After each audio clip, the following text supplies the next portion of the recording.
Το μαρτύριο για τον πιστό είναι πανηγύρι. Πρέπει να πέσουν μερικοί για να σωθεί η κατάσταση. Δύσκολα χρόνια. Θα περάσουμε τράνταγμα. Ξέρετε τι θα πει τράνταγμα? Αν δεν έχετε λίγη κατάσταση πνευματική, δεν θα αντέξετε. Θεός φυλάξει. Θα φτάσουμε να έχουμε ακόμη και άρνηση πίστεως. Κοιτάξτε να αδελφωθείτε, να ζήσετε πνευματικά, να γατζωθείτε στο Χριστό. Αν γατζωθείτε στο Χριστό, δεν θα φοβάστε ούτε διαβόλους, ούτε μαρτύρια. Οι άνθρωποι στον κόσμο έχουν από πολλές πλευρές τριμώγματα, φόβους. Αλλά όταν κανείς είναι κοντά στο Χριστό, τι να φοβηθεί? Θυμάστε τον Άγιο Κήρυκο? 3 χρονών ήταν, και όταν πήγε να τον κατεχίσει ο τύραννος, του έδωσε μία κλωτσιά. Διαβάστε συναξάρια. Τα συναξάρια πολύ βοηθούν, γιατί συνδέεται κανείς με τους Αγίους και φουντώνει μέσα του η ευλάβεια και η διάθεση για θυσία. Αυτή η ζωή δεν είναι για βόλεμα. Θα πεθάνουμε που θα πεθάνουμε, τουλάχιστον να πεθάνουμε σωστά. Μια που δεν κάνουμε τίποτα άλλο, αν μας αξιώσει ο Θεός για ένα μαρτύριο, καλά δεν θα είναι. Μια μέρα ήρθε στο καλύβι ένας ουρδουνάρης με κλάματα και μου είπε: «Μη μείνεις μόνος σου απόψε, σκέφτονται να σου σκοτώσουν». «Ποιοι?» του λέω. «Είναι 5-6», μου λέει. Συνόδευε 5-6 άθεους. Ποιος ξέρει τι προγράμματα είχαν για το Άγιον Όρος? Τον πέρασαν για χαζούλη και μιλούσαν μπροστά του. Μόλις τα άκουσε εκείνος, ήρθε και μου το είπε. Το βράδυ όταν ξάπλωσα, άκουσα κουδουνάκια από σκυλί. Κοιτάω από το παράθυρο και βλέπω 3 παλικάρια. «Άνοιξε ρε παππού», φωνάζουν. Παλικάρια, τι θέλετε τέτοια ώρα και γυρίζετε? Δεν έχετε μυαλό? Θα σας πάρουν για ύποπτους», τους λέω. Τους άλλους τους έβαλαν φυλακή. «Όρεξη για κουβέντες δεν έχω. Να έρθουμε αύριο?» «Τι ώρα?» «Εσείς ελάτε αύριο, ό,τι ώρα θέλετε, και εγώ αν μπορώ θα σας δω». Τους έδιωξα. Βλέπω ότι το φως του φακού δεν συνέχισε. Είχαν σταματήσει πιο πάνω. Σηκώθηκα, ντύθηκα, έβαλα το σχήμα μου και τους περίμενα. Είχα μια ειρήνη μέσα μου. Την άλλη μέρα ήρθαν 3 τριάδες, αλλά δεν ήταν κανείς από εκείνους. Φυσικά σε μένα ξέρουν ότι χρήματα δεν θα βρουν να πάρουν, γιατί δεν έχω. Μόνο για πνευματικά θέματα τα βάζουν μαζί μου. Μια άλλη φορά ήρθε ένα στο καλύβι που ήταν σωματώδης σαν γορίλας και κάθισε σε μια άκρη. Εκείνη την ώρα έλεγα σε μια παρέα: «Βρε, μόνο για παρελάσεις είστε, όχι για μάχες. Θυσιάστηκε ο Χριστός. Έχουμε ορθοδοξία. Μαρτύρησαν Άγιοι που μας βοηθούν ακόμη.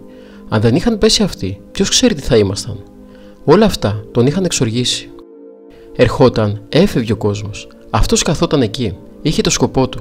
Ήταν ένα ακραίο πράγμα. Τελικά έφυγαν και οι τελευταίοι. «Νύχτωσε», του λέω. «Άντε, πού θα πας?» «Δεν με απασχολεί το θέμα», μου λέει. «Με απασχολεί εμένα», του λέω. «Άντε να πας». Ορμάει τότε πάνω μου και με αρπάζει από το λαιμό. «Έβρε εσύ με τους θεούς σου», μου λέει. Όταν άκουσα να μου λέει τους θεούς σου, ένιωσα σαν να έβριζε το Θεό. «Τι, ειδωλολάτρης είμαι εγώ?» «Ποιους θεούς βρε αθεόφοβε?» του λέω. «Εγώ έναν τριαδικό Θεό λατρεύω». «Άντε φύγε από εδώ». Του δώσα μια σπρωξιά, σοριάστηκε κάτω και μαζεύτηκε κουβάρι. Πώς βγήκε έξω από την πόρτα και εγώ δεν κατάλαβα. Αν με κρεμάσουν ανάποδα, σκέφτηκα, για να με βασανίσουν, θα πάει κύλη στη θέση της. Αυτός είχε καθίσει στο τέλος, γιατί φαίνεται ήθελε να με ξεκάνει, αφού μ' άρπαξε από το λαιμό να με πνίξει. Όποιος αποφασίσει το θάνατο δεν φοβάται τίποτα σήμερα. Για να μπορέσει ο άνθρωπος να αντιμετωπίσει τις δυσκολίες που συναντά, πρέπει να έχει μέσα του το Χριστό, από τον οποίο θα παίρνει θεία παρηγοριά, για να έχει κάποια αυταπάρνηση. Αλλιώς σε μια δύσκολη στιγμή τι θα γίνει? Διάβασα κάπου ότι ο Αβδούλ Πασάς είχε πάρει 500 νέους από το Άγιον Όρος. Άλλοι από αυτούς ήταν δόκιμοι και άλλοι είχαν πάει εκεί για να κρυφτούν. Τότε φαίνεται με την Επανάσταση κατέφυγαν στο Άγιον Όρος για να γλιτώσουν, επειδή οι Τούρκοι μάζευαν νέα παιδιά να τα κάνουν γενίτσαρους. Ο Αβδούλ Πασάς τους νέους που έπαιρνε, αν δεν αρνιόταν τον Χριστό, τους κρεμούσε στον πύργο, στην Ουρανούπολη. Από τόσους που πήρε από το Άγιον Όρος, μόνο 5 μαρτύρησαν, ενώ οι άλλοι αρνήθηκαν τον Χριστό και έγιναν γενίτσαροι. Χρειάζεται παλικαριά, δεν είναι παίξε γέλασε. Αν έχει κανείς κακομοιριά, φιλαυτία, δεν έχει θεϊκή δύναμη μέσα του. Και τότε, πώς να αντιμετωπίσει μια τέτοια δυσκολία? Μου έκανε εντύπωση αυτό που μου είπε ένας επίσκοπος από το Πατριαρχείο. Του είχα πει: «Μα τι κατάσταση είναι αυτή? Από τη μία ο οικουμενισμός, από την άλλη ο σιωνισμός, ο σατανισμός. Σε λίγο θα προσκυνούμε το διάβολο με τα 2 κέρατα, αντί για το δικέφαλο αετό. Σήμερα», μου λέει, «δύσκολα βρίσκεις επισκόπους σαν τον επίσκοπο Κεσαρίας Παΐσιο το Β». Ο Παΐσιος ο δεύτερος τι έκανε? Πήγαινε στο Σουλτάνο για τα αιτήματά του, με ένα σκοινί δεμένο στη μέση.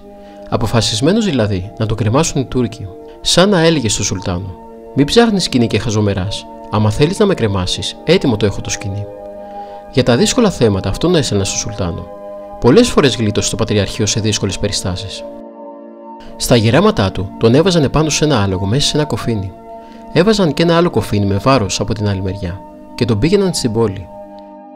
Μία φορά οι Τούρκοι είχαν βάλει ένα φιρμάνι να επιστρατεύονται οι Έλληνες στον τουρκικό στρατό. Οι χριστιανοί δυσκολεύονταν να υπηρετούν μαζί με τους Τούρκους, γιατί δεν μπορούσαν να εκτελούν τα θρησκευτικά τους καθήκοντα. Οι Ρώσοι εντωμεταξύ είχαν πει τότε στους Τούρκους να μην εμποδίζουν τους Έλληνες να τηρούν τα χριστιανικά τους καθήκοντα. Κάλεσε ο Πατριάρχης τον Παΐσιο και τον έστειλε στο Σουλτάνο. Παρουσιάστηκε τότε εκείνος στο Σουλτάνο πάλι με ένα σχοινί δεμένο στη μέση. Του λέει ο Σουλτάνος: «Οι Έλληνες πρέπει να επιστρατεύονται για να υπηρετούν την πατρίδα». Τότε ο Παΐσιος του λέει: «Ναι, και εγώ συμφωνώ να επιστρατεύονται οι Έλληνες, γιατί αυτά τα μέρη είναι από παλιά του Γιαούρδων. Επειδή όμως έχουμε διαφορετική θρησκεία, πρέπει να έχουν ξεχωριστό στρατόπεδο, να είναι χωριστό στρατός και να έχουν τους δικούς τους αξιωματικούς κτλ. Για να εκτελούν και τα θρησκευτικά τους καθήκοντα. Δεν μπορούν να κάνουν μαζί με εσάς προσευχή, εσείς να έχετε ραμαζάν και εμείς τα φώτα». Σκέφτηκε ο Σουλτάνος: «Να οπλιστούν οι χριστιανοί είναι επικίνδυνο». «Όχι, όχι, καλύτερα να μην επιστρατεύονται», του απαντάει.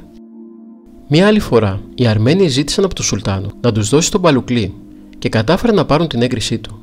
Μετά πήγε ο Παΐσιος στον Σουλτάνο να συζητήσει αυτό το θέμα. Το Μπαλουκλή, του λέει ο Σουλτάνος, είναι περιουσία των παππούδων των Αρμενίων και πρέπει να το πάρουν οι Αρμένοι.